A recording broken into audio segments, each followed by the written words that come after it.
Hello everyone, কেমন আছেন সবাই? আশা করি সবাই ভালো আছেন। আলহামদুলিল্লাহ, আল্লাহর অশেষ রহমতে ও আপনাদের দোয়ায় সব পরিবারে ভালো আছি। আপনারা কে কী রান্না করেছেন আমাকে কিন্তু জানাবেন। আমি আজকে রান্না করেছিলাম তরই আলু দিয়ে বড় মাছ। আমি যেভাবে রান্না করি সেটা আপনাদের মাঝে শেয়ার করছি। প্রথমে ভালো করে মাছগুলো লবণ, হলুদ, মরিচ আর তেল দিয়ে ম্যারিনেট করে রেখে দিয়েছিলাম। তারপর আমি সব কিছু গুছিয়ে নিয়েছি। আমার রান্নাতে যা যা প্রয়োজন আমি তরইগুলো ভালো করে কেটে পরিষ্কার করে নিয়েছি। আলুগুলো সেম প্রসেসে কেটে পরিষ্কার করে নিয়েছি। পেঁয়াজ, মরিচ, মশলা সব কিছু আমি রেডি করে নিয়েছি। এখন আমি রান্নায় চলে আসছি। তো ভালো করে কড়াইটা প্রথমে প্রিহিট করে নিয়ে তাতে তেল দিয়ে আবারও ভালো করে গরম করে মাছগুলো দিয়ে লাল লাল করে এপার আর ওপার দুই পাট দিয়ে ভালো করে ভেজে নিয়েছি। মাছটা কিন্তু আমার অনেক বড় ছিল, আপনারা দেখলেই হয়তো বুঝতে পারবেন। তো তারপরে যে আরও একটা প্যান ভালো করে প্রিহিট করে তাতে মাছ ভাজা তেলটাই দিয়েছি। দেবার পর পেঁয়াজ আর মরিচ দিয়ে যে কিছুক্ষণ ভেজে নিব।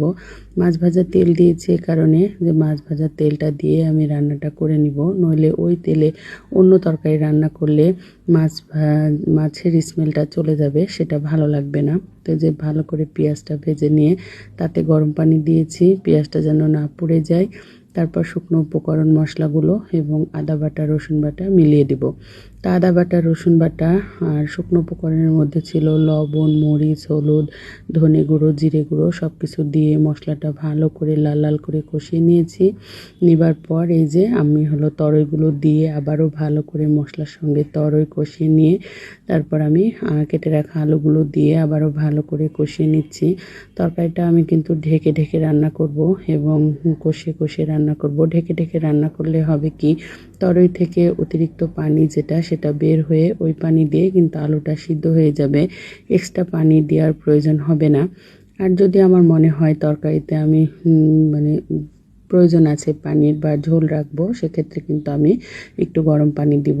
তো যে আমি ভালো করে ঢেকে ঢেকে কষিয়ে কষিয়ে রান্নাটা কিন্তু হয়ে গেছে। তরকারি আমার সিদ্ধ হয়ে গেছে। এ পর্যায়ে আমি মাছটা দিয়েছি।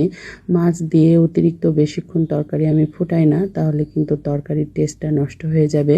তো দিবার পরে যে আমার সব কিছু সিদ্ধ হয়ে গেছে, এখন আমি মাছটা দিয়ে কিছুক্ষণ দমে রাখবো, কারণ মাছ তরকারিটা সুন্দরভাবে মজে যাবে আর মাছের যে টেস্টটা তরকারির মধ্যে চলে যাবে।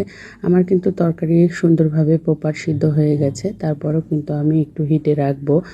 কাঁচা কাঁচা টাইপের তরকারি অত ভালো লাগে না। তরকারি সুন্দরভাবে সিদ্ধ হবে, মজে গেলে কিন্তু তরকারির টেস্টটা অনেক গুণ বেড়ে যায় আর কি। তো এই যে আমি এখন কিছুক্ষণ দমে রেখে দেবো একদম হালকা আঁচে।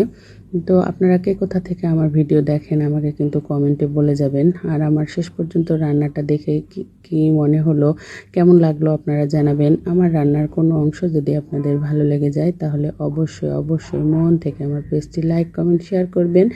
যারা ইউটিউব থেকে দেখবেন তারা চ্যানেলটা সাবস্ক্রাইব করে দিবেন, সবার আগে নোটিফিকেশন আপনাদের মাঝে পৌঁছে যাবে।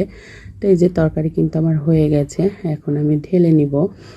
তো আমার তরকারির কালারটা কেমন হয়েছে মন থেকে কিন্তু বলে যাবেন। তো এই যে আমি এখন তরকারিটা ঢেলে নিচ্ছি। তো তরকারির নিচে একটু লেগে গেছিলো, ওই যে আমি কিছুক্ষণ দমে রেখেছিলাম এই কারণে। তো এতক্ষণ ধৈর্য ধরে ভিডিও দেখার জন্য অসংখ্য ধন্যবাদ। আল্লাহ হাফেজ।